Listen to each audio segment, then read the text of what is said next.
오늘 말씀을 통해서 주님께서 우리에게 알려주시는 것이 무엇이냐?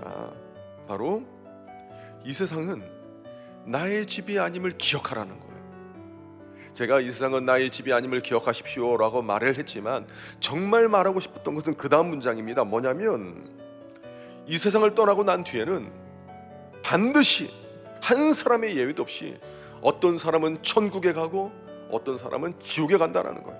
예외 없습니다.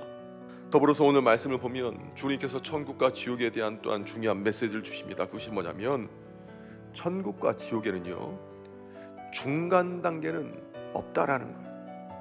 시간적으로 봐도 사람이 죽으면 바로 천국에 가든 지옥에 가든 합니다.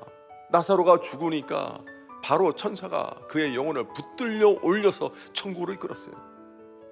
부자도 죽으니까 사람들은 장사를 지르면서 화롭게 무덤을 꾸몄겠지요. 그의 시신을 여러 향품으로 해서 잘 안치를 했겠죠. 근데 그게 무슨 소용이 있냐고요. 이 땅에서 무덤을 화려하게 꾸미고 시신을 잘 안치하는데 그게 무슨 소용이 있냐고. 그 영혼이 지옥에 떨어지면 아무 소용은 없는 거 아닙니까? 마지막으로 천국과 지옥에 대한 간증보다는 우리에게 주신 말씀을 신뢰하십시오. 간증도 귀하지만 그것보다는 말씀을 신뢰하라는 거예요. 이 부자가 아브라함에게 간청한 게 뭐냐면 죽었던 나사로가 부활해서 내 형제들에게 가서 간증 좀 하게 해주십시오. 그거예요. 천국이 어떤 곳인지 지옥이 어떤 곳인지 간증 좀 하게 해주십시오. 그러면 내 형제들이 믿고 돌아올 것 같습니다. 그런데 아브라함은 한결같이 이걸 거부하고 있어요.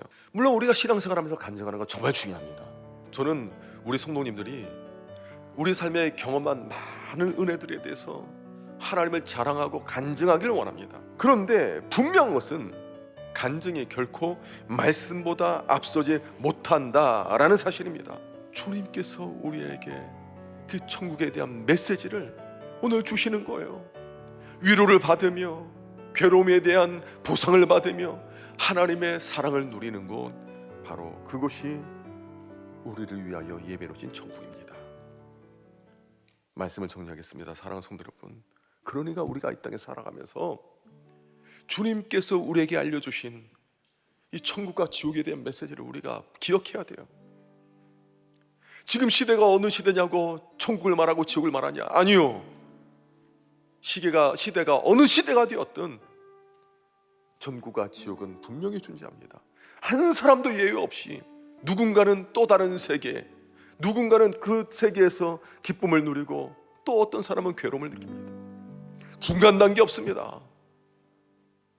하나님께서 우리에게 주시는 이 말씀 붙들고 영원한 삶을 바라보고 오늘을 준비해 나가는 우리 잠실세례교회 모든 성도님들 되기를 주님의 이름으로 축복합니다.